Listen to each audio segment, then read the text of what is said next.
Good morning, boys and girls. Time for our next chapters in Front Desk. All right. Last where we left off, it was kind of a pretty deep moment. All right. Kind of heavy. Remember, the drunk guy came into the lobby or whatever, the front office, and was threatening Mia. So, and then she was saved by Hank. So let's see where how that leaves her. Okay. Chapter 13. I didn't wash my shirt after the drunk guy left. Instead, I draped it over a chair in my room. It was a reminder of what could happen any day. And every morning when I opened my eyes, I would look at the spot where he had grabbed me, and wonder how we could make the Calavesta safer. I came up with three possible ways. One, install bulletproof glass up and down the front desk. That way, even if I buzzed in the wrong person, there was still an additional layer of protection between me and the customer. Number two, install a security camera in the front office. It would be doubly great if the video feed went directly to a certain channel on all motel TVs. That way, my parents could see what was going on in the front office while they were cleaning each room and come it down if I needed help. And number three, install a panic button right under the front desk to call the police. It would work just like a buzzer. I'd have to do the press and the police would come. Later that week, I told Mr. Yao my ideas when he came by. Let's see. Do you think he's going to accept them? Well, he immediately shot them down, of course. All that stuff costs money. You think money grows on trees? I checked it at the library, and bulletproof glass only cost $25, I told him. I glanced at Jason, who as usual came with his dad, and as usual didn't say anything helpful. $25 per square foot, and that does not include installation, Mr. Yao said. What about the security camera? I asked. That can't be that expensive. You could put No, Mr. Yao interrupted. Please just hear me out, I said. The answer is no, Mr. Yao snapped.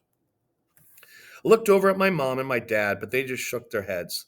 Let it go, my dad mouthed.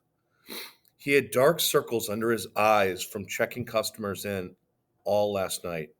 Why don't we go outside, my parents suggested to Mr. Yao. Let us show you the new washing machine. Mr. Yao nodded and followed my parents out the back. Jason stayed behind, fiddling with the restaurant menus. Quietly, he muttered, I think the security camera is a good idea. I almost didn't hear him. What? I asked. Security camera, he said. It's not a bad idea. I stared at him. Well, why didn't you say so? I asked him. He shrugged. I know why. Because he was too chicken to stand up to his dad. I shook my head at him. Coward. Mr. Yao came back and told Jason it was time to go. Jason hopped off the stool, took a few menus with my collection, and stuffed them into his pocket. I followed them out to the parking lot. Mr. Yao, I tried one last time. If you just go home and think about it, what I said, really wouldn't cost much, and it would make the motel so much safer. Mr. Yao stopped walking and turned to me. You know what the difference between a good employee and a bad employee? He asked, jabbing his finger into my chest, the exact spot the drunk guy grabbed me. I shook my head. It's not whether they're hardworking or even whether they're smart, he said, staring into my eyes. It's whether they know their place. As he and Jason piled into their car and drove away, I stood in the parking lot for a long, long time. The hot California sun blazed down on me, yet I felt no warmth. All right, on to chapter 14. I think we'll get another one in here. Chapter 14. What's wrong? Lupe asked me at recess the next day. All day I'd been walking around with a humongous cloud over my head. The sadness must have been leaking out of my eyes because Lupe kept looking at me. And of course, the more she looked at me, the more I wanted to tell her. But how? How would I say to her a drunk guy grabbed me, clutched a fistful of my shirt, and screamed into my face that the man I was working for didn't think my life was worth $25 per square foot? How could I tell Lupe all that? Oh, come on, it can't be that bad, she said, which didn't make it feel better at all. It only made me mad because really she had no idea what she was talking about. As much as I liked Lupe, she was just in a different world altogether. Her and her parents and her perfect dogs and her it wasn't fair. I stood up. I'm sorry. I just need to be alone right now, I told her and walked away. I wandered down the hallway and ended up in the empty auditorium. There was a piano in the front, so I went down and sat down on its bench. Back in China, I used to play a little with my cousins because a friend of my aunt was a teacher and gave us free lessons on Sundays. I had learned Beethoven, Bach, and some simple Mozart. Of course, I hadn't touched a piano since I came over here. Gently, I lifted the cover. To my surprise, it wasn't locked. With a trembling finger, I pressed down on the middle C. Ding! I closed my eyes, feeling the note. Oh, C. Oh, how I've missed you. I picked up the other hand and ran my fingers up and down the familiar black and white keys. Slowly, I began playing Für Elise. I thought I might have forgotten it. It had been 2 long years, but I still remembered it. The notes carried me far, far away. I felt weightless, soaring across an ocean of memories. I thought of my cousin Shen, who the two of us used to get all dressed up for piano recitals. Me in my silk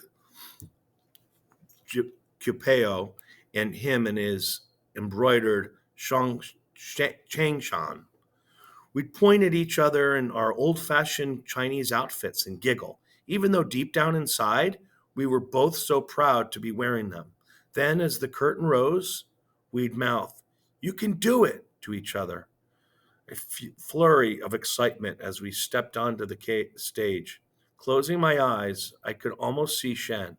My fingertips almost touch him. When I got to the dramatic section, fear poked in. This was the part I used to always mess up on. Why put a scary part in the middle of a beautiful piece? I remembered asking my piano teacher. Because life is scary sometimes, little one, he had said. I was only 5 at the time and didn't quite understand. Now, when I played the dramatic section, my chin quivered. I felt a sob building within me as I thought about Mr. Yao and how he just took and took and took. How he refused to spend $25 a square foot to protect us, even though $25 was nothing to him. It was probably what he paid for dinner. I thought about my father, robbed of sleep, jolted away by customers night after night, and my mother, the way her eyes twitched at the supermarket checkout counter every time the cashier scanned a new item and the total price jumped.